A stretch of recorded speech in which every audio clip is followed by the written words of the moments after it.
nshuti zanjye amaherezo karabiri nimumurebe mama wa Pilato ari kwitegereza umuhungu we yaciriye umukiza urubanza kandi amaze kuvuga yuko nta cyaha yakoze, nyina wa Herodi. Murebe Herodiya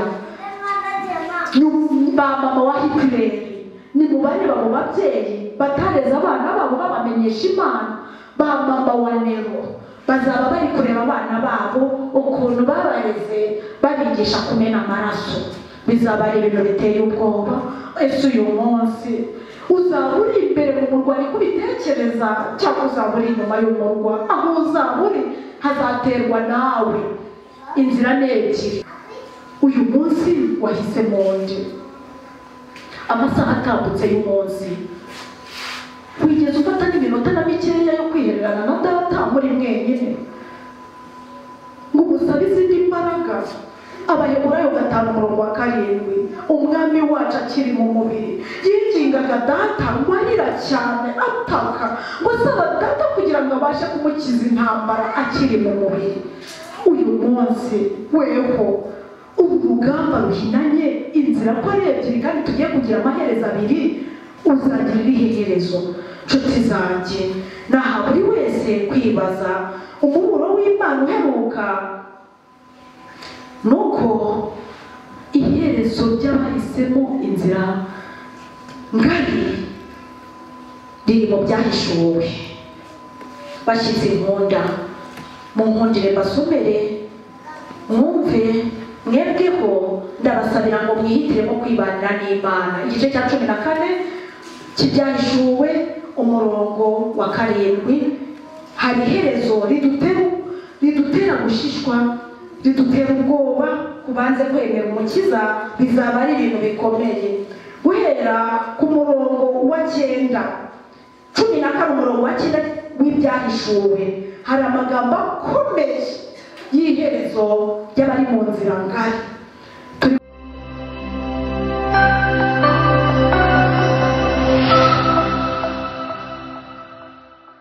Ndabasuje mwese, Yesu ashimwe.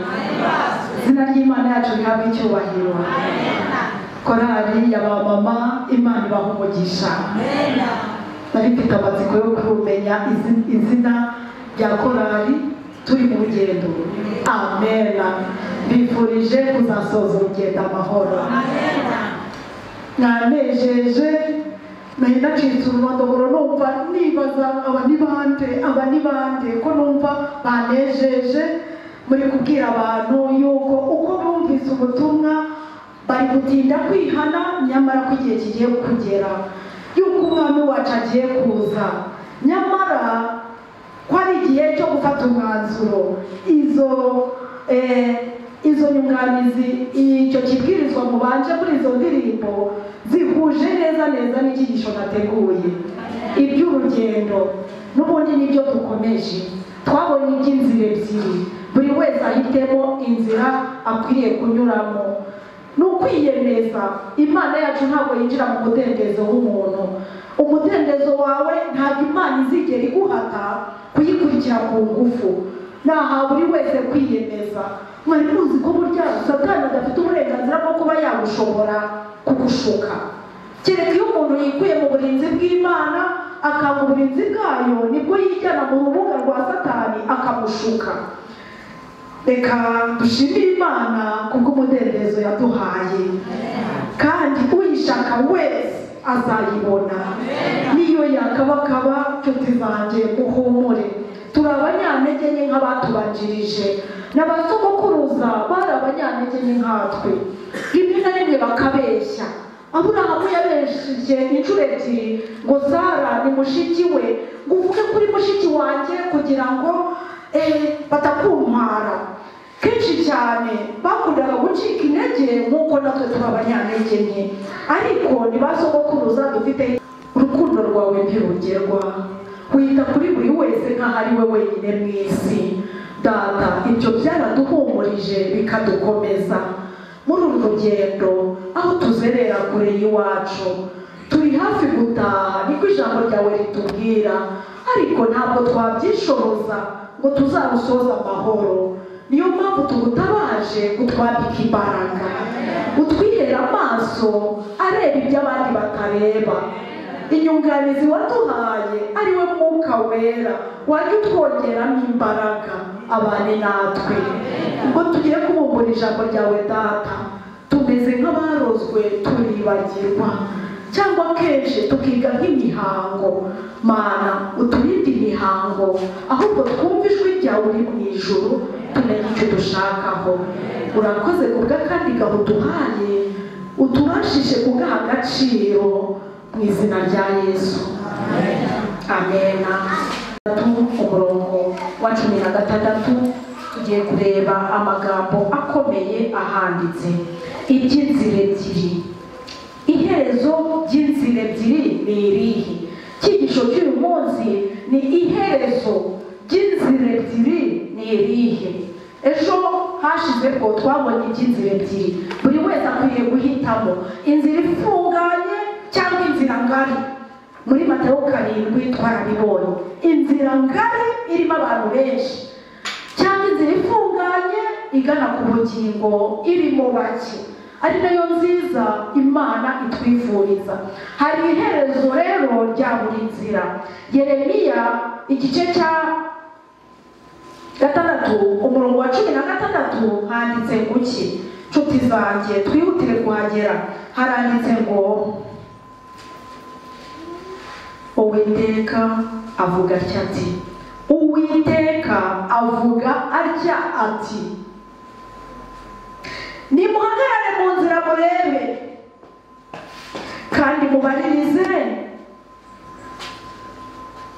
mubaririze inzira za kera, aho inzira nziza iri aba ariho munyura, aba ariyo munyuramo, niho muzabona uburuhukiro mu mitima yanyu. Ariko barahakana bati ntituzayinyuramo. kandi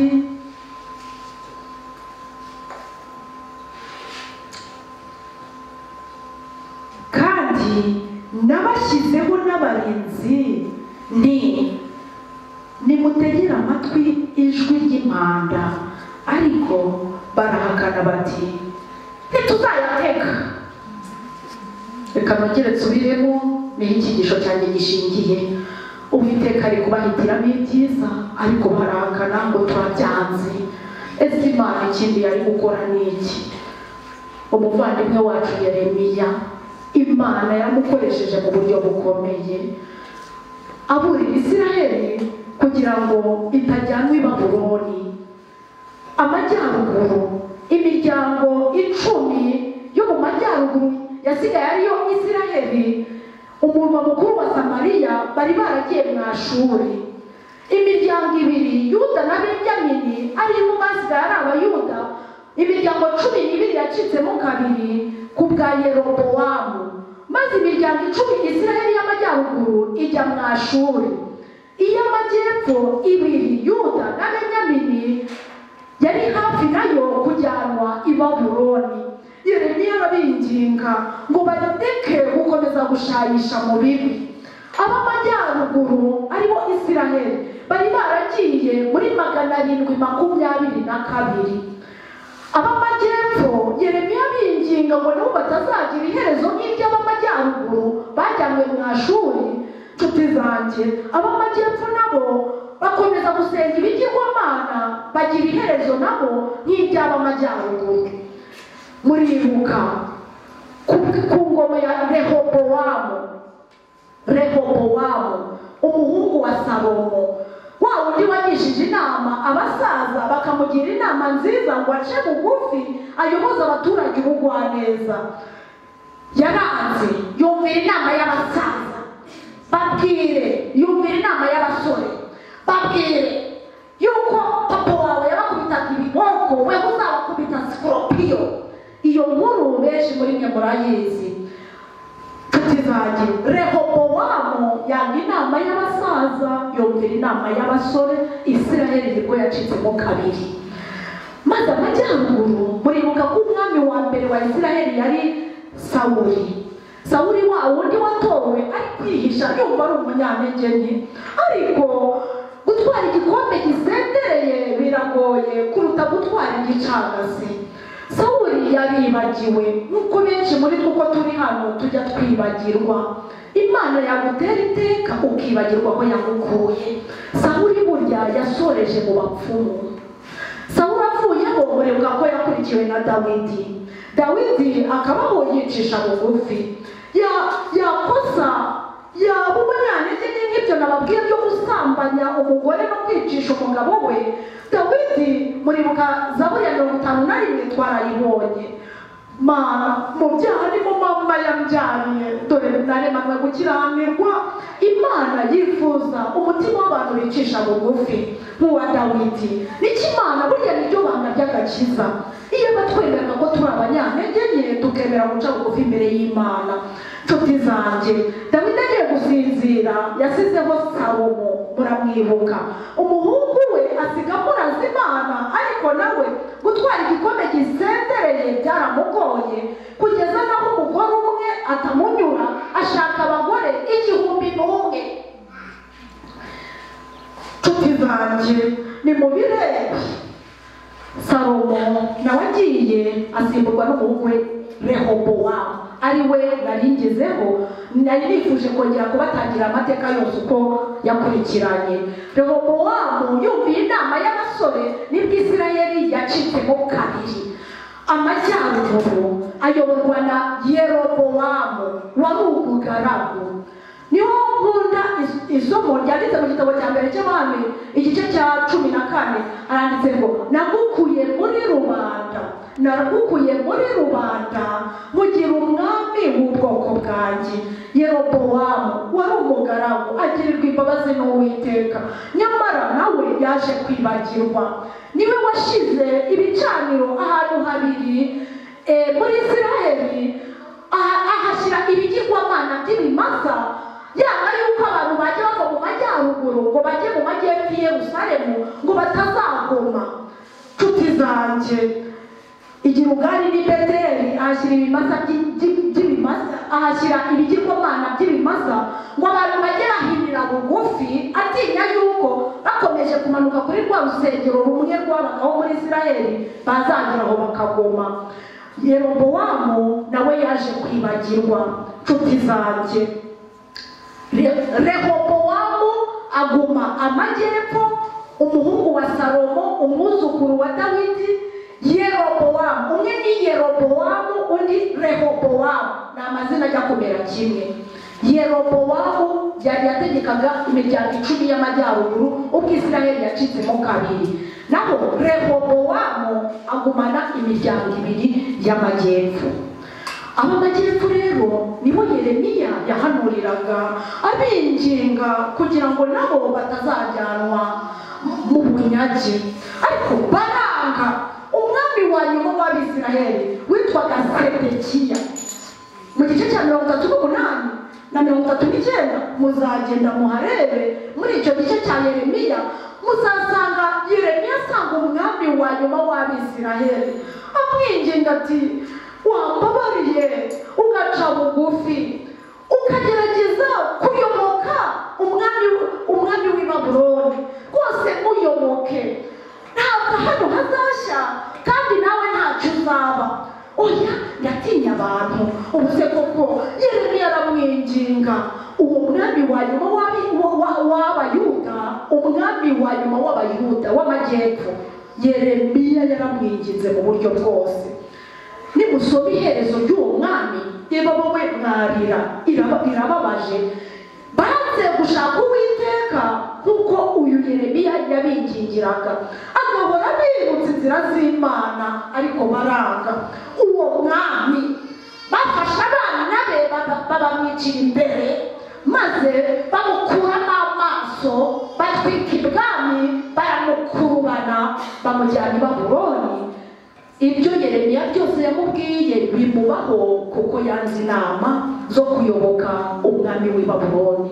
ntabwo yari kuhatwika, nta n'icyo bari kuba iyo bemera bagasa naho bayoboka bakumvira uwo mwami w'abanyamahanga wari bahagurukiye gusa naho bakwiriye kwisubiramo. Cyari igikoresho cy'Imana ngo bisubiremo babone yuko kutabana n'Imana bibazaniye ako kaga, ariko bagakumvira inama z'umuhanuzi. Muri uyu murongo wa 13 w'igice cya 6 Uwiteka ati nimuhagarare mu nzira murebe mubaririze inzira za kera aho inzira nziza iri aba ariyo munyura, ariko barakana ngo ntabwo tuzayinyuramo. Imana yacu inzira yayo ni inzira y'ibinezeza, ni inzira y'amahoro, ni inzira iduhesha ubugingo, kandi no muri ubu buzima tukiberaho dutekanye tutikanga ikibi, tukaryama tugasinzira. Nshuti zanjye icyo Imana twifuriza, ariko barahakana ngo ntituzabyemera. Ni mujye mu gitabo cya 2 cy'ibyo ku ngoma igice cya nyuma gisoza, naho murebe ukuntu Imana yazindukaga kare kare ngikabatumaho abahanuzi, ariko icyo babakoreraga ni iki? Kubica, kubasuzugura, kubagirira nabi. Reka bivuge bisoma. Inzira n'ebyiri, hari iherezo rya buri nzira. Iherezo ry'inzira ebyiri nicyo cyigisho turimo. Nshuti zanjye, igitabo cya 2 cy'ibyo ku ngoma igice cya nyuma gisoza cy'icyo gitabo cy'ibyo ku ngoma hari amagambo yanejeje y'ukuntu Imana yacu ari Imana nziza. Ni ukuri nimureke twibanire n'Imana, nubwo benshi bayivaho bakamera n'inka zijya mu mabagiro batazirikana ko mu ijuru hari Imana umuremyi. Twebweho twige gutuza, twibere ku birenge byayo, ntabwo yigeze ihinduka, n'uyu munsi imbaraga zayo ziracyakora. Nshuti zanjye, 36 umurongo wa 15 haranditse ngo Uwiteka Imana y'abasekuruza ikabatumaho intumwa zayo, ikazinduka kare igatuma, kuko yababariraga abantu bayo n'ubuturo bwayo, ariko bagashinyagurira intumwa z'Imana, bagasuzugura amagambo yayo, bagaseka abahanuzi bayo, kugeza ubwo Uwiteka yarakariye abantu be uburakari ntibabona uko babukira. Imana ikindi yari gukora n'iki? Nshuti zanjye, Abisiraheli barakurubanwe bajyanwa mu Ashuri, imiryango 10 y'amajyaruguru, 2 muzi ko Isiraheli ari imiryango 12, 2 y'amajyepfo ijyanwa i Babuloni muri 605. Babaye iyo ngiyo mu mahanga ibihugu bitandukanye kugeza nyuma y'intambara ya kabiri y'isi mu cya 945. Niba kwibuka amateka y'isi kugeza mu cya 945 nibwo bamwe bagiye babebera basa n'abihishe basubira muri Isiraheli. Na n'uyu munsi niyo ya ntambara muhora mwumva ya Isiraheli na Palestina. Imana ikindi yari gukora n'iki? Bwa bwoko yakundaga cyane, yari umwami wabo, niwe wabayoboraga. Urimu na Tumimu, amabuye 2 umutambyi yambaraga, niyo yamurikagaho urumuri rwerekana ko Imana yemeye ko ikintu cyemewe cyangwa ko igihakanye. Icyo bagiye gukora cyose babazaga Imana yo mu ijuru ikabemera cyangwa ikabihakana. Nshuti zanjye, ariko nujya mu gitabo cya mbere cya Samweli igice cya 8 uzasanga ukuntu umuhanuzi Samweli yari yiyicariye, maze akajya kubona akabona abantu baramusanze, baramubwiye ngo ntabwo dushaka ko Imana tubera umwami, turashaka kumera nk'andi mahanga. Mumbabarire nyasome. Nshuti zanjye, ayo magambo aratangaje. Igice cya 8 cy'igitabo cya mbere cya Samweli niho Abisiraheli bangiye Imana kibabera umwami, bashaka kumera nk'andi mahanga. Imana iti Samweli, erega ntabwo ari weho banze, ni njyewe banze, nk'uko bajyaga banje basekuruza bajyaga bangenza kuva kera. Genda ubabwire uwo mwami bashaka uko azabagenza. Mwumva ukuntu Imana ntabwo itabagerageje, ariko biramaze, turashaka kumera nk'andi mahanga.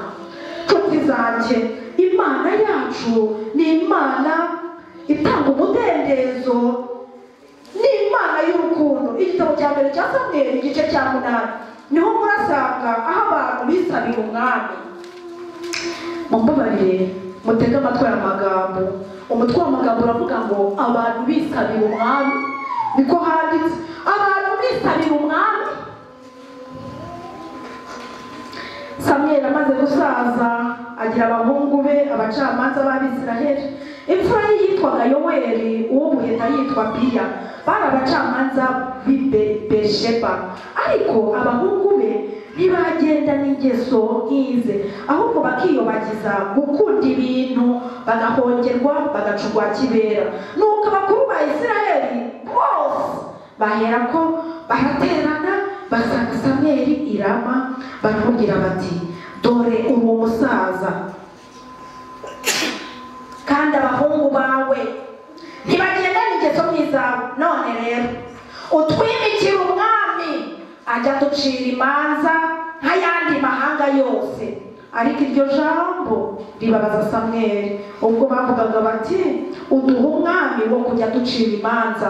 Nuko Samweli abitura Uwiteka, maze Uwiteka abwira Samweli ati emerera abo bantu ibyo bagusabye byose, kuko atari we ubanze ahubwo ni jye banze ngo ntabe umwami wabo. Barakugenza nk'uko bajyaga bangenza muri byose, uhereye umunsi nabakuriye muri Egiputa ukageza ubu. Baranyimuye bakorera izindi mana, nuko none ubemerere, ariko ubahamirize cyane, ubasobanurire uburyo umwami uzabategeka uko azabagenza. Nuko Samweli asobanurira abantu bamusabye umwami amagambo y'Uwiteka yose, aravuga ati numva ukuntu ntacyo Uwiteka atakoze ngo yibyinjire abantu akomeze ababere umwami, bakomeze bagira amahoro no mu gihe batewe abarwanirire. Muri za ntambara murazibuka z'i Yeriko, muri za ntambara bagenda baterwa mu bihe bitandukanye, Imana yagiye yigaragaza n'amaboko akomeye yari yarabakuye mu Egiputa. Ibyo byose nta mwana w'umuntu wari kubasha kubibakorera, ariko bageze aho banga gukurikira Imana, bikurikira imana z'abanyamahanga. Imana irababwira ngo hari icyo uwo mwami mushaka kwirukangira uko azabagenza. Nimwumve nshuti zanjye, aravuga ati ukuri k'umwami uzabategeka azabagenza, azatora abahungu banyu abatoraniriza gukora iby'amagare ye no kuba kugendera ku mafarashi be.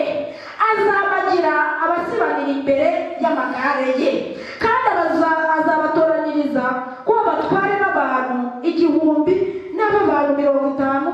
Abandi azabagira abahinzi be n'abasaruzi be n'abacuzi b'intwaro zo kurwanisha n'ab'ibyuma by'amagare, kandi azatorera abakobwa bayo gukora imibavu no kuba abatetsi n'abavuzi b'imitsima, kandi azatorera imirima yanyu n'inzabibu zanyu n'imyelayo yanyu ibiruta ibindi ubwiza abihe abagaragu be, kandi azabaka amakoro y'igice kimwe mu 10 cy'imbuto zanyu n'icy'inzabibu zanyu ayahe abatware be n'abagaragu be, kandi azabanyaga abagaragu banyu n'abaja banyu n'amatungo yanyu y'inyamibwa n'indogobe zanyu, abikoresha imirimo ye. Azenda igice kimwe mu 10 cy'amatungo yanyu, kandi muzaba abagaragu be. Maze uwo munsi muzaborozwa n'uwo mwami mwitoranirije, ariko uwo munsi ntacyo Uwiteka azabasubiza. Ariko abantu barakumvira Samweli, baravuga bati biramaze, turashaka umwami wo kudutegeka kugira ngo natwe duse n'andi mahanga yose. Imana ikindi yari gukora n'iki? Imana iti muzagera aho muboroge, muzagera aho muvuze induru, bati biramaze, turashaka kumera nk'andi mahanga. Nshuti zanjye, niba wanze inzira y'Imana, amaherezo ni inzira igana ku rupfu. None si Imana yacu kidahata tuzemera iyihe nzira? Inzira y'amahoro ni ni inzira yo kuyoborwa n'umuremyi w'isi n'ijuru. Inzira yo kuboroga no kubabazwa n'ibyo wahisemo ni inzira y'urupfu, ya yindi tuba dushaka kwiyobora, tuyoborwa n'ibyo dutekereza. Uyu munsi uyoborwa nanjye. Hari iherezo n'inzira ebyiri, iherezo ry'inzira ebyiri, buri wese akwiriye gutoranya uwo yikurikirira. Uyu munsi watoranyije nde? Imigani 16:25 baravuga ngo hari inzira umuntu yibwira ko ari nziza, ariko iherezo ryayo ni inzira z'urupfu. Imigani 16:25 hariho inzira umuntu yibwira ko ari nziza, ariko iherezo ryayo ni inzira z'urupfu. Nshuti zanjye, Yesaya 56, abantu banze Imana bakitoranyiriza ubayobora, nimwumve amaherezo yabo. Abarinzi bishyiriyeho n'impumyi, bose ntacyo bazi, bose ni nk'imbwa z'ibiragi zitabasha kumoka. Abantu banze kuyoborwa n'Imana, abarinzi bazashyiraho bazamera nk'imbwa zitabasha kumoka, zizajya zivugira ni amahoro, zitabasha kuba zabwira abantu ko ziri mu kaga, bari mu kaga. Nshuti zanjye, Yesaya 56 niho ndi gusoma umurongo wa 10. Abarinzi be n'impumyi, bose ntacyo bazi, bose ni nk'imbwa z'ibiragi zitabasha kumoka. Bararota bakaryama, bagakunda guhunikira. Ni koko n'imbwa z'ibisambo zidahaga, n'abungeri batabasha kumenya, bose bateshuka inzira bajya mu yabo ubwabo. Umuntu wese yishakiramo mu buryo bwose. Abanze kuyoborwa n'Uwiteka, abarinzi babo babayobora mu nzira itari nziza yo kwishakira indamu. Ese uyu munsi babwiriza ku ruhimbi badakebakeba, bavuga ukuri gutyaye nk'uko mu gihe cy'intumwa bangahe? Ni amahoro, ni ibitangaza, ejo muzabona perimi, ejo muzabona akazi, ejo muzakira indwara, nimuze bakize indwara. Ukibaza niba umukiza yarigeze atanga amatangazo kugira ngo ahamagarire abantu kubakiza. Eka da, umwami wacu yari umunyamibabaro wamenyereye intimba, ntabwo yagendaga yiyerekana, yagiriraga impuhwe bose, agenda agaragaza imico ya data mu mibereho ye ya buri munsi. Ese natwe nicyo kituranga cyangwa hari iherezo ebyiri, amaherezo abiri ku nzira ebyiri, amaherezo abiri ku nzira ebyiri? Nshuti zanjye, inzira y'Uwiteka ni inzira z'ibinezeza, ni inzira z'amahoro, nk'uko mu Migani 3 habivuga. Ni inzira z'umutekano, ni inzira uryama ugasinzira utikandikiwe. Imigani 3, umuhungu wa Dawidi yarabivuze, ni inzira zituhesha umunezero. Icyo gice cyose muzagisomye. Mu kuboko kwako kw'iburyo hari ukurama, mu kw'ibumoso hari amahoro n'umutekano n'ubutunzi. Uwiteka yihera abana be gutuza, kandi ikiruta byose akabihera amahoro y'umutima, bakaryama bagasinzira. Inzira ebyiri, hari iherezo ebyiri, iherezo ryiza n'iherezo ribi. Amaherezo abiri, urahitamo ayahe? Inzira nziza niyo mbahitiyemo. Nshuti zanjye, uyu munsi niyo uryamye ugasinzira bya bitotsi abantu bita ubupfu, wari uzi ko uba udapfuye ahubwo uba usinziriye? Kuva kuri Abeli umukiranutsi wasinziriye bwa mbere mu isi, kugeza kuzaba yasinziriye bwa nyuma mu isi, ntabwo bazigera batangwa n'abazaba bariho kubona umukiza ubwo azaturuka ku bicu. Urwandiko rwa mbere rw'Abakorinto igice cya 15 umurongo wa 51. Dore mbamenera ibanga, ntituzasinzira twese, mu kanya ko guhumbya tuzahindurwa, maze nitumara guhindurwa n'abasinziriye bazuke. Oya, tuzahindurwa n'abasinziriye bazuke, ntabwo tuzigera tubatanga kubona umukiza atungutse ku bicu. Nshuti zanjye, ari abasinziriye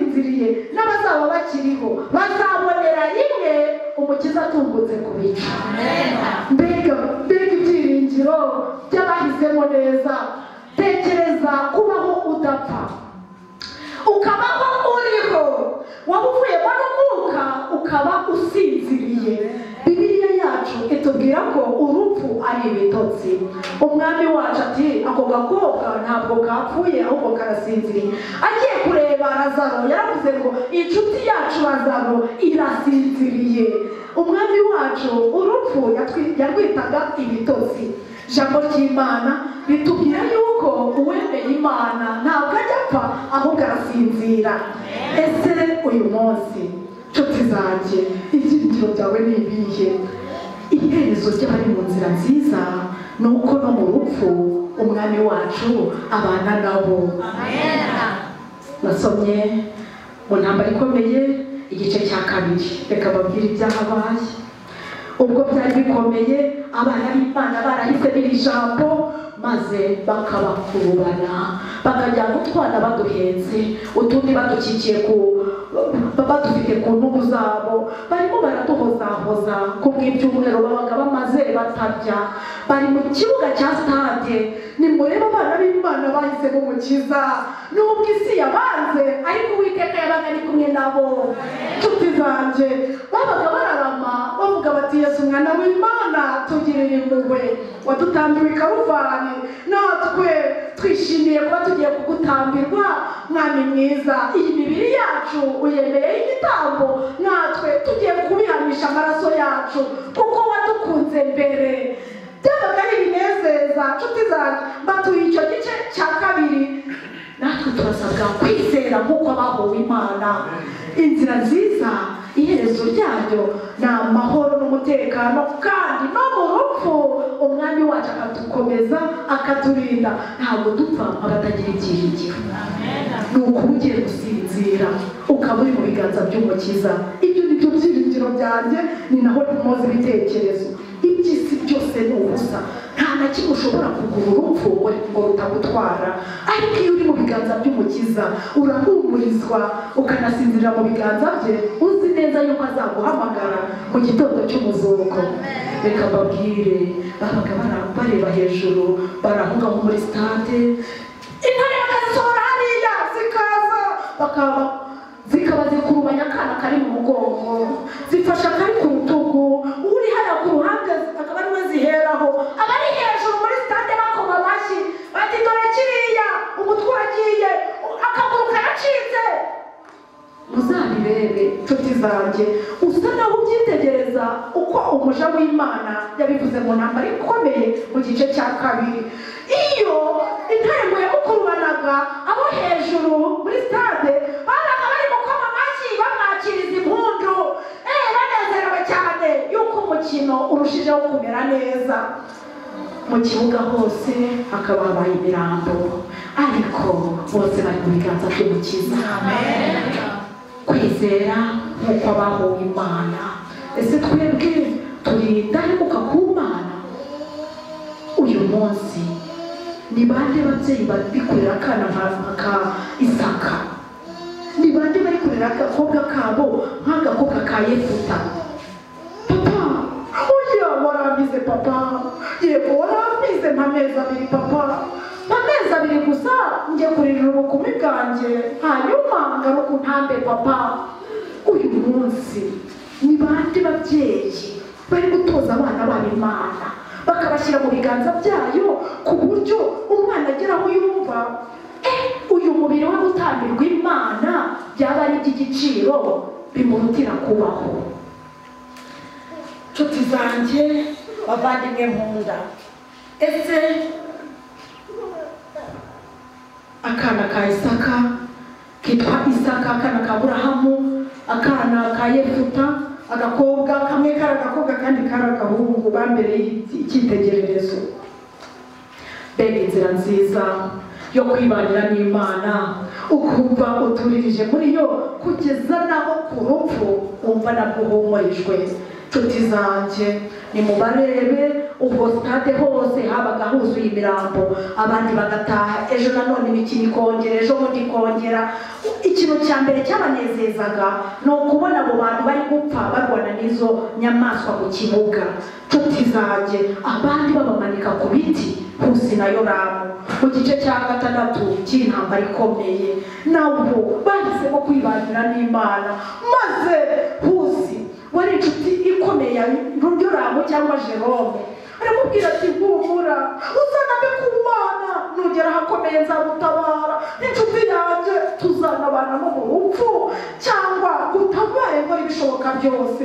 Husi ubwo bamutwaraga, Yoramu ashatse kujya kumutabara ntakamenye yuko yamaze gutwikwa na Yoramu, niho bamutwikiye aho Husi inshuti ye yapfiriye. Iherezo ry'abana b'Imana nubwo ryagaragara ngo barapfuye, ariko burya ntibaba bapfuye, baba basinziriye. Inshuti nawe ni icyo gitekerezo ngo yabaga afite iryo sezerano. Mu bitekerezo byabo abana b'Imana bagiye bakomezwa n'iryo jambo, umwami wabo yanyuze muri iyo nzira, nabo babasha kuyinyuramo bakomeye. Ese uyu munsi iherezo ryawe ni irihe? Urashaka kuzagira iherezo nk'irya Yuda? Yuda abana n'umwami imyaka 3 n'igice, umwami wacu aramwiyegereza, akora ibishoboka, bamuha agafuka kabagamo udufaranga dukeya babaga babonye, agira ngo ahari abe yamukiza ubugugu. Yuda yaranze. Yuda ikindi umukiza yari kumukorera n'iki? Yaramwiyegerezaga cyane, nk'uko yajyaga akunda kwiyegereza na buri umwe wese mu ntumwa, buri wese ku giti cye. Umwami wacu yamuhaga igihe cyo kuganira nawe. Yuda burya kumwiyegereza akamuha n'akagafuka babikagamo udufaranga duke akamera nk'aho ari umubitsi wabo, byari ukugira ngo umukiza amukize byibura kwikunda na wa mutima w'ubugugu. Ariko Yuda yaranze. Ni mu murebe, mwari muzi ko yapfuye mbere y'umukiza? Uzakora ubushakashatsi uzabibona. Burya Yuda yapfuye mbere y'umukiza. Muribuka amaze kumugurisha ibiceri 30, ibice by'ifeza 30, maze yarazi ngo umukiza araza kubacika. Yari yababwiye ngo muze kumufata mu mukomeze kugira ngo naza kubacika aze kuvuga ngo sinari nababwiye ngo mumukomeze. Abonye yuko umukiza yemeye ko bamufata, yemeye ko bamukurubana, bamubanza kwa Ana wari umutambyi uri mu zabukuru, nk'umuntu w'indyarya wari interenganya, bagira ngo abashakire ikirego cy'umukiza. Yarakibuze. Nshuti zanjye, baramukomezanya no kwa Pilato no kwa Kayafa wari umutambyi mukuru muri icyo gihe. Ana yari sebukwe wa Kayafa. Nshuti zanjye, bamubanje kwa Ana wari mu zabukuru, bamukomerejanye kwa Kayafa wari uriho noneho muri icyo gihe, nawe abura icyaha yamurega. Nshuti zanjye, baramukomezanya kwa Pilato, kwa Herode, kwa Pilato. Hagati aho ngaho hari ingendo ndende. Yuda abyitegereje mu rukiko, abona umwami wacu yemeye ko akubitwa, bamushyira bya bitambaro mu maso, bakubita yamuha mu ruhanga, bamwambura urubingo, bakubita muri yamuha yari mu ruhanga, amaraso adudubiza. Yananiwe kwihangana, abonye yuko umukiza atemeye gucika. Nshuti zanjye, nibwo agiye ku birenge by'umukiza ati wambabariye rwose, ukareba ukuntu wabacika, wambabariye ukareba ukuntu wakwikiza. Umwami wacu amureba nimuwe, aramubwira ati ibi nibyo byanzanye. Mu bifuzwa ibihe byose muzasubika ibitekerezo. Nshuti zanjye, mu rukiko kwa Pilato muzabibona. Abonye yuko yemeye ko bamufata, ajugunya bya bice, aragenda ajya kwiyahura. Umugabo wari munini ajya kwimanika mu mugozi, umugozi uracika, maze no hasi umubiri amayezi. Abajya gushyingura umukiza, abari baherekeje umukiza bajya i Nyabihanga, i Karuvari, abari baherekeje umukiza n'urusaku rwinshi n'induru, bagiye kubona babona bageze ku muntu wahanandutse hejuru mu giti. Uwo yari Yuda. Basanga imbwa ziri kurigata amayezi, bya bindi byose byo mu nda byamuvuyemo, imbwa ziri kubirya. Yuda icyo umukiza yari kumukorera kindi n'iki. Imyaka 3 yose n'igice amwiyegereza cyane areba ko yamukiza, yaranze ahitamo inzira mbi, yagize iherezo ribi. Nshuti zanjye, ese weho uzagira irihe herezo? Uzahitamo iherezo rya Yuda? Uzahitamo iherezo nk'iry'Abisiraheli barinze kurangiriza mu Ashuri, abandi bakarangiriza i Babuloni? Nyamara Imana yacu mu mbabazi zayo, mwari muzi ko Imana mu rukundo rwayo mu abana bayo bagiye i Babuloni yemeye ko bajyana na ba Daniyeli babandi mujya mwumva na bagenzi be 3 bajyanye nabo na Ezekiyeli, maze Yeremiya asigarana n'abasigaye. Ngabo bagiye ntabwo hagiye ababi gusa, Imana yemeye ko n'abana bayo bagendamo ngo bagende byibura bongera kubinginga no kongera kubibutsa. Ni muri ubwo buryo Daniyeli na bagenzi be nabo bajyanywe i Babuloni. Nshuti zanjye, Imana n'uyu munsi nawe iracyakwirukaho. Uremera iherezo ryiza nk'iryawe? Uremera iherezo ribi nk'irya Ananiya na Safira? Ubutunzi bari bakibifiteho uburenganzira kuba bavuga ngo twagurishije aya n'aya, ariko muribuka ko bapfiriye umunsi umwe, umugabo n'umugore, kubw'ubugugu no kutanyurwa. Nshuti zanjye, tubona ingero nyinshi z'abagize iherezo ribi, tubona ingero nyinshi z'abagize iherezo ryiza, kugeza naho muri binyagihumbi Imana yacu hari abijyana mu ijuru badapfuye. Nari muzi ko mu myaka 2000 ya mbere Imana yajyanye Enoki mu ijuru adapfuye. Mu myaka 2000 yakurikiyeho Imana ikajyana Eliya mu ijuru adapfuye. N'ubu nabwo muri myaka 2000 dusa naho twarirengeje rwose, turi mu gahe k'inyongezo. Imana yiteguye kujyana 142. Amen. Ese nawe uzagira iherezo ryiza? Izabona yuko utunganye mu biki gihe? Cyo kigisho twarakibonye. Ntabwo nari polisi nabwiye umuhungu wanjye Nowa Itangiriro 7. Ntabwo nari Sodomu na Gomora nabwiye umugaragu wanjye Aburahamu. None se uyu munsi iyi si igiye kurimbuka, Imana izakureba ibone yuko uri mu bagaragu bayo, ku buryo izagurishurira amabanga n'ibigiye kuba ibikwereke. Ejo twarabibonye yuko nta na kimwe izakora itarishuriye abana bayo, nta na kimwe, ngo kandi izabarinda ibidakurikiza gahunda. Hariho byinshi bizasabwa ubwenge burenze ubwa kimuntu. Nshuti zanjye, iki ni cyo gihe cyo kwibarira n'Imana ikagutetesha mu mibereho yawe ya buri munsi. Imana yacu ni Imana nziza. Hari abantu bazi Imana yo mu mateka, batazi Imana nzima y'uyu munsi, nyamara babwira Imana nabonye. Nshuti zanjye, muri Isiraheli hari Imana dukwiriye kwiringira tukibanira nayo, kandi izatwihera iherezo ryiza. Iherezo ryiza nk'irya Wayiti, iherezo ryiza nk'irya Dawidi, babandi babaye intwari bakajya bamenya guca bugufi. Inzira ni imwe, ni ukwizimukwa ukatura ibyaha ku gicaniro cy'ibitambo.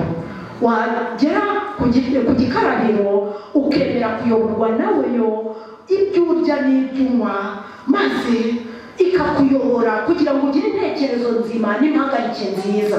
Utamera nk'abandi bajya bavuga ngo izo ni inama. Mu nama ziri gutora umugabane wa 2 paje 131, ngo izo ni inama. Oya, ku gikarabiro ni temperance, maze wakwinjira hera ugahita noneho urira umutsima ahabona. Itabaza ni Kristo, imitsima ni Kristo, ninjye mutsima w'ubugingo. Ugakunda ijambo ry'Imana rwose, kandi noneho umurikiwe n'umwuka w'Imana. Ibitereko by'amatabaza 7 byavugaga amatorero 7: Efeso, Simuruna, Perugamo, Sarudi, Tuatira, Philadelphia na Laodikiya. Nshuti zanjye, sinzi niba tuzabona akanya ko kunyura muri ayo matorero, muri ayo matorero iteka habaga harimo abasigaye bakomeza kunamba ku Mana. Itorero ryo mu gihe cy'intumwa rya Efeso barakundanaga, bari bashyize hamwe kugera mu mwaka w'ijana. Simuruna cyagiye barenganwaga, ni mu barebe nyamara uko barushaho kurengana bakarushaho guhumura. Bari barahisemo neza nshuti zanjye, bivuga ishangi, guhumura. Perugamo abandi noneho bivuga hirengeye, batangiye kuza kwinjira ngo natwe noneho twemeye Imana. Nshuti zanjye, natwe twemeye Imana, bakaza muri ya myenda ya cyami bati oya ntabwo twajya mu kidendezi, nimusuke hano.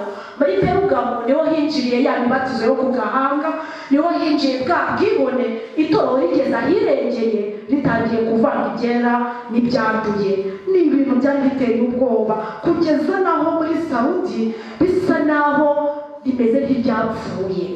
Na Tuatira nshuti zanjye, hari nyamara ab'Imana yisigarije, hari icyasigaye muri abo ngabo, kugeza naho muri Philadelphia bari batangiye kubona bya bimenyetso by'uko Umukiza aje.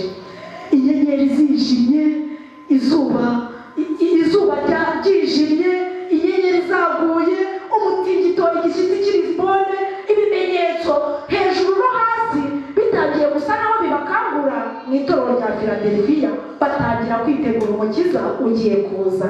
Nshuti zanjye, iteka Imana yabibaga ifite abo yisigarije.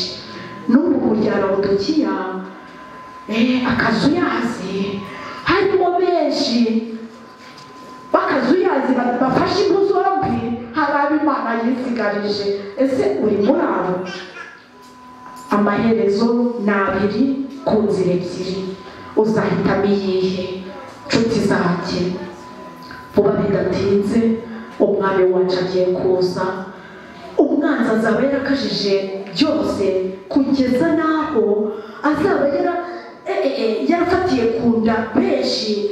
Bazamanika amaboko bavuge bati kubw'imibereho igoye tugurishije ubugingo.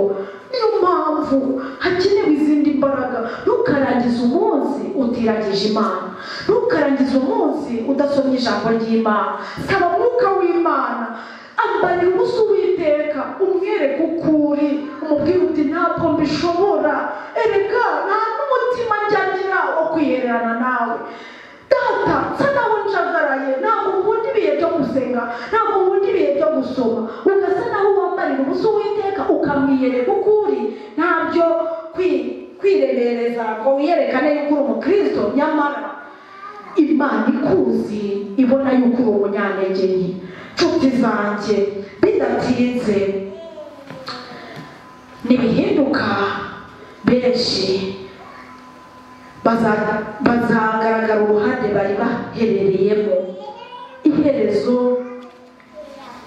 ry'abari mu nzira nziza bazaba basabwa izindi mbaraga kugira ngo babashe guhagarara bashikamye.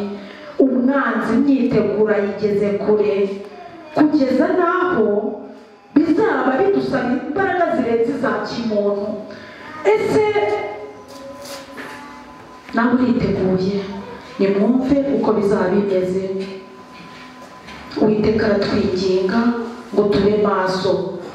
Muri aka gatabo ibibaho mu minsi y'imperuka hari amagambo nifuza kubatura. Turasabwa gusaba Imana kwibera mu buhungiro bwayo.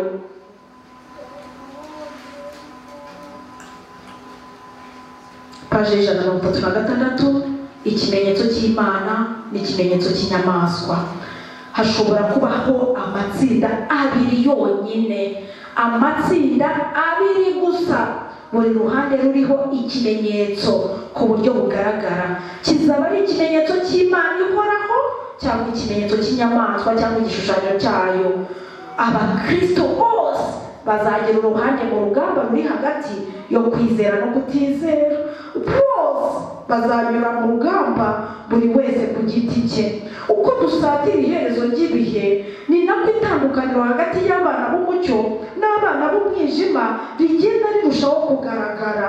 Ese uri mu ruhe ruhande? Uri kugaragara kuzagira irihe herezo? Ni paji paje 136 ndi gusoma. Twahawe umucyo mwinshi kubirebana n'amategeko y'Imana. Aya mategeko ni urugero ngenderwaho rw'imico. Ubu umuntu asabwa kuyagenderamo kandi niyo azaducira urubanza ku munsi ukomeye w'imperuka. Kuri uwo munsi abantu bazacirwa imanza zihwanye n'umucyo bahawe. Abahawe umucyo mwinshi bakawirengagiza bahagaze mu mwanya mubi cyane kuruta abatarigeze bagira amahirwe angana cyo. Bishyira hejuru aho kwerereza Uwiteka. Igihano abantu bazahabwa mu rubanza rwa buri wese kizaba gihwanye n'uburyo batahesheje Imana icyubahiro. Umuntu wese azahabwa umucyo uhagije kugira ngo abashe kwifatira icyemezo ubwe adahubutse. Buri muntu wese azahabwa umucyo kugira ngo abashe kwifatira icyemezo ubwe adahubutse. Nshuti zanjye, uyu munsi Imana iri guhuza abashaka ukuri n'abagufite. Ntacyo umuntu azireguza. Ubutumwa buri kwihuta. Isi yabaye nk'umudugudu. Ubutumwa unyuze hose urumva ubutumwa, haba ku byogajuru, haba muri radiyo, haba muri telefone, haba aho unyura hose.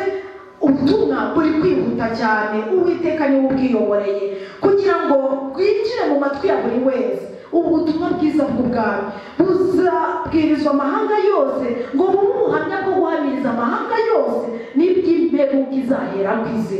Imana rero izaha buri muntu wese amahirwe ahagije kugira ngo abashe kwifatira icyemezo ubwe adahubutse.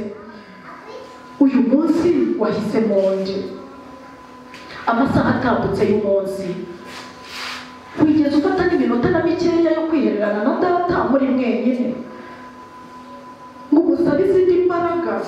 Abaheburayo 5:7, umwami wacu akiri mu mubiri yingingaga data ngo arira cyane ataka ngo asaba data kugira ngo abashe kumukiza intambara akiri mu mubiri. Uyu munsi weho urugamba ruhinanye, inzira ko ari ebyiri kandi tugiye kugira amaherezo abiri, uzagira iherezo. Nshuti zanjye, naha buri wese kwibaza umuburo w'Imana uheruka nuko iherezo ry'abahisemo inzira ngari riri mu byahishuwe.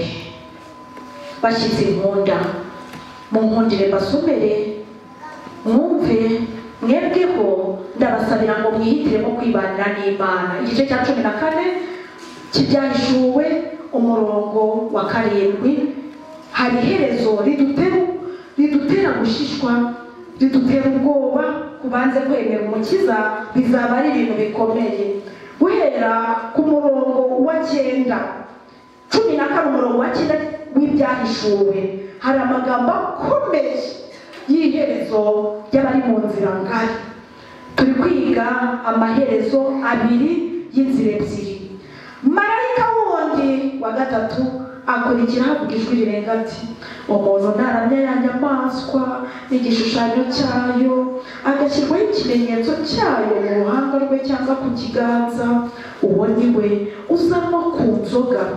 Bazanywa ku nzoga ariyo mujinya w'Imana yiteguye idafunguwemo amazi mu gacuma k'umujinya wayo. Kandi uwo utarahisemo kuyoborwa n'Imana azababazwa n'umuriro n'amazuku imbere y'abamarayika bera n'imbere y'umwana w'intama. Umwotsi wo kubabazwa kwabo ucumba iteka ryose, ntibaruhuka ku manywa na nijoro abaramya ya nyamaswa n'igishushanyo cyayo. Umuntu wese ushyirwaho ikimenyetso cy'izina ryayo. Aho niho kwihangana kw'abera kuri bitondera amategeko y'Imana bakagira kwizera mu kwa Yesu. Mbifurije kwibera mu mugabane w'abitondera amategeko y'Imana. Nshuti zanjye, tukaba dufite kwizera mu kwa Yesu. Kwizera mu kwa Yesu ni ukwizera gukomeza ukuboko kw'Imana niyo waba utareba inyuma y'umwijima, inyuma y'umwenda ukingiriza. Uko kwizera kugakomeza kugafata kugakomeza. Kwizera mu kwa Yesu. Nshuti zanjye, abo ngabo banze kuyoborwa n'Imana bakanga kugendera mu mategeko yayo bazagira iherezo ribi. Nyamara b'Imana bo bajye kwimana n'umwami wacu ibihe bidashira. Nifitiye amatsiko y'igihe tuzabana n'Imana ubuziraherezo, aho tutazongera kubara ibihe, aho tuzibanira n'Imana. Ibyahishuriwe 21. Nshuti zanjye, ijuru rishya n'isi nshya, kuko ijuru rya mbere n'isi rya mbere byari byashize n'inyanja yari itakiriho. Mbona ururembo rwera Yerusalemu nshya rumanuka ruva mu ijuru ku Mana, rwiteguwe nk'uko umugeni arimbishirizwa umugabo we. Abazaba barurimo bazaba bamaranye n'umwami wacu imyaka 1000, ya yindi tubona mu byahishuriwe 20. Ubwo umwami wacu azaza, babandi bahinduwe navuze mu rwa mbere rw'Abakorino, urwandiko rwa mbere rw'Abakorino 15:51, bakazamukana nawe. Abandi bamwe bazutse umuzuko wa mbere, abandi bazutse umuzuko wa kabiri, bajyanane nawe. Bageze ku marembo azabaha ibintu 3. Ku marembo tuzahabwa ibintu 3: amakamba, kandi duhabwe n'umukindo, duhabwe n'inanga. Tuzabiherwa ku marembo, umwami wacu afungure maze tujye imbere, dutangire tugende muri ya nzira ikikije igiti cy'ubugingo. Umwami wacu azabana natwe tumarane ya myaka 1000, ubwo tuzaba turi kubaza impamvu z'ibyatubayeho. Nyuma y'imyaka 1000 nibwo tuzamanukana nawe muri Yerusalemu nshya irimbishijwe nk'uko umugeni arimbishirizwa umugabo we. Nicyo gice cya 21. Nshuti zanjye, umwami wacu turangaje imbere azashinga ibirenge ku musozi wa Elayono, hahandi yazamukiye. Wari ubizi? Aho yazamukiye ni naho azamanukira. Maze nshuti zanjye, nahashinga ibirenge icyari umusozi gihinduka ikibaya, maze ahatunganyiriza urwo rurembo. Tuzaba turi mu rurembo tumaze kumanuka. Nyuma y'iyo myaka 1000 nibwo abapfuye batizera Imana, abari barapfuye kera n'abandi bapfuye cya gihe yazaga bakicwa n'ubwiza bwe. Ubwo ndi kubisobanurira cyane abashyitsi inkonda. Umukiza natunguka ku bicu, abatamwizeye bazicwa n'ubwiza bwe, basigare barambaraye ku isi nk'amase. Nibwo nyuma y'imyaka 1000 babandi bishwe n'ubwiza bwe batagira gihamba, ntawe uzaba harigara bashyingura. Maze bazuke nyuma y'imyaka 1000, ari abasigaye ku isi barambaraye nk'amase, ari n'abandi bapfuye kera bari barashyinguwe, bazuke umuzuko wa kabiri. Bizaba ari ibintu biteye ubwoba. Bamwe bari imbere y'umurwa, abandi bari inyuma y'umurwa. Bibiliya yanjye imbwira yuko hari umuntu utabisegonda abaremwe bose amavi yose azapfukamira Imana. Bamwe bazaba bari imbere mu murwa, abandi bari inyuma y'umurwa. Amaherezo ni abiri. Ni naho nshaka gusoreza. Nshuti zanjye, amaherezo kari abiri. Nimumurebe mama wa Pilato ari kwitegereza umuhungu we yaciriye umukiza urubanza, kandi amaze kuvuga yuko nta cyaha yakoze. Nyina wa Herodi, murebe Herodiya, mama wa Hitleri. Ni mubare babo babyeyi batareza abana babo babamenyesha Imana. Ba mama wa Nero bazaba bari kureba abana babo ukuntu babareze, babigisha kumena amaraso. Bizaba ari ibintu biteye ubwoba. Ese uyu munsi uzaba uri imbere mu murwa ari kubitekereza, cyangwa uzaba uri inyuma y'umurwa? Aho uzaba uri hazaterwa nawe. Inzira ni ebyiri. Bamwe ngo tuzemera tuyinyuremo, abandi ngo turabyanze. Niryo somo twahereyeho muri Yeremiya 6:16. Turanze ntabwo tuzayinyura. Abanzi inzira ya Bibiliya ntabwo bashobora kuzagira iherezo ryiza, bazaba bari inyuma y'umurwa. Abemeye inzira ya Bibiliya bazaba bari imbere mu murwa, bamanukanye n'umukiza muri Yerusalemu nshya, ubwo bazaba bari bamaranye nawe imyaka 1000 bari mu ijuru, basobanurirwa impamvu z'ibyababayeho. Zani kuki tuzazisubizwa tugeze mu ijuru. Uzajya ubaza ni kuki nafunzwe, ni kuki nagize gute, ni kuki imyaka 1000 tuzashira tuzashira umuruho, umwami wacu aduhanagura amarira, azaba atubereye byose, dore kandi nawe wenyine uzaba afite bya bimenyetso ku mubiri we.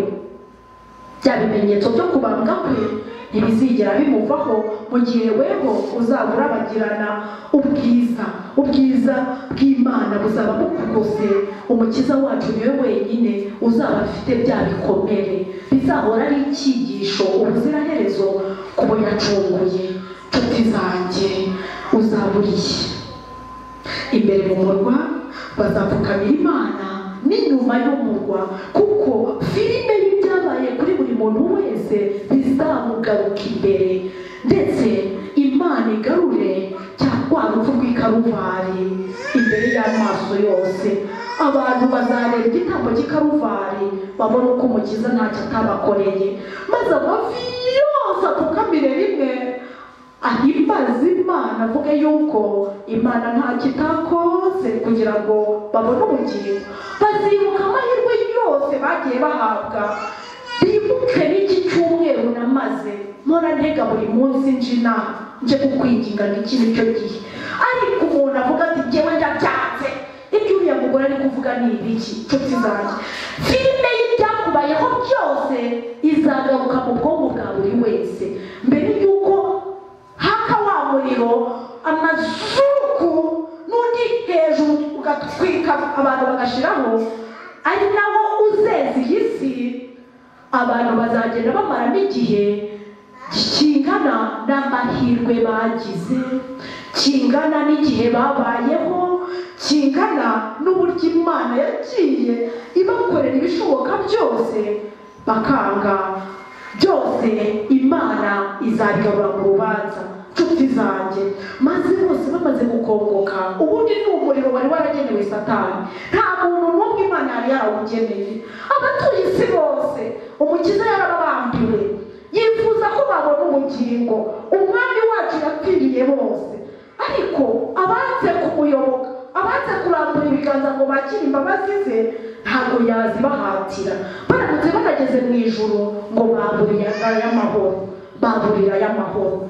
Nshuti zanjye, nahawe uyu munsi iki nicyo gihe. Abari inyuma bamaze kwerekwa ibyababayeho, abari imbere bo bazaba basanzwe babizi, kuko ni ya myaka 1000 bazaba banamaranye n'umukiza. Nyuma y'iyi 1000 abandi bazutse, Satani ababeshye ngo ni njye ubasuye. Nimurebe kariya kadugudu, nimurebe kariya kadugudu turaje tubatsinde, maze ashyira imbere abarwanyi bakomeye ba Hitler, ba Napoleon, bandi ba Mussolini, mujya mwumva bari abarwanyi bakomeye. Abashyira imbere n'ibitwaro bya kirimbuzi, batonda umurongo ngo bagiye gutera Yerusalemu, bazaba bareba imbere. Nibwo nshuti zanjye, ubwo bazaba biteguye, bamaze kwerekwa na mahirwe bagiye bahabwa buri wese, nibwo umuriro uzaturuka ikuzimu ubarimbure bose bashire, bagende batinda muri uwo muriro bakurikije ayo mahirwe nababwiye. Hasigaremo abadayimoni nabo batwikwe bashire.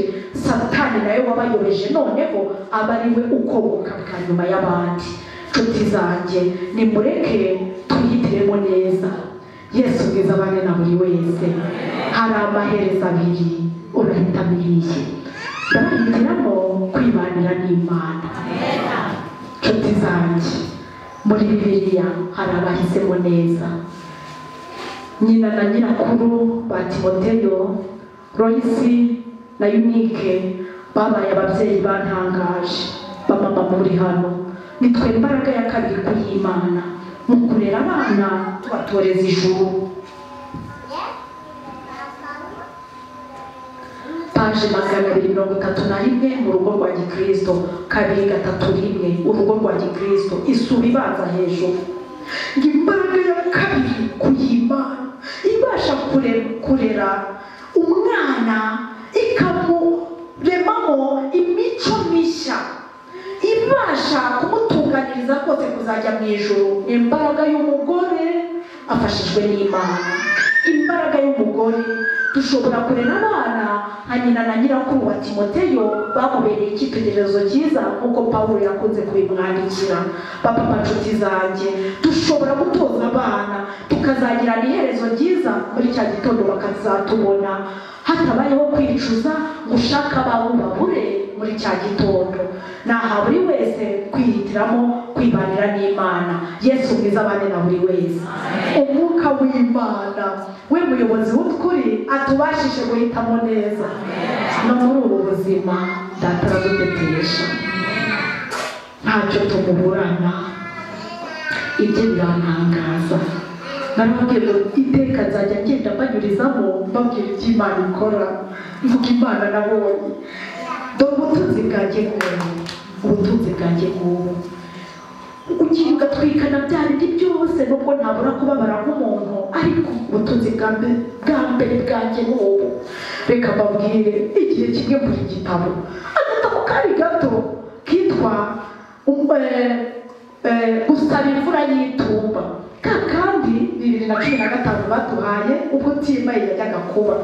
Kandi agatabo gato rwose nakabonye mu gitondo ndabyibuka, numva ndakabuze muza amahoro ku kabati aho tubika udutabo. Ntabwo nzi umuntu wari warakajyanye, ndagenda ndapfukama ni papa, njyewe rwose ndumva ka gatabo nabuze karambujije amahoro. Mwana yanjye mbigenze, mwari muzi ko nyuma y'iminsi 2 maze gusaba Imana gutyo nagiye kubona turi kwimura umuntu umwe mu bakozi twakoranaga. Ngiye kubona mbona umwana araje n'akagatabo agafite mu ntoki, ngagatoraguye ngo muri pubere aho bamenya imyanda. Mise dore agatabo, dore aka gatabo gusaba imvura y'itumba. Aka gatabo tugatoraguye muri pubere mu myanda aho bari bagiye kumena imyanda. Mbabwire kavuye he? Noneho nibwo nabajije nyir'urugo twari turi kwimura, wambabariye aka gatabo ko maze iminsi itari mike yagasaba Imana rwose. Aka gatabo ko nagashakaga kajyane n'ubundi kari mu myanda. Nshuti zanjye, nagiye mbona Imana mu mibereho yanjye ya buri munsi. Nimureke twihitiremo kwibanira n'Imana. Ibyo Imana yacu igiye birantangaza. Igihe kimwe nari ndi kudoda akenda k'umwana, nkavanyeho imashini y'agakabutura k'umwana yari yacitse, mvanyeho iyari yacitse, ngiye kudoda imashini nshyashya. Ngiye hanze, abana bari gukinira muri salo, maze imashini bayicengeza hagati mu ifute yo muri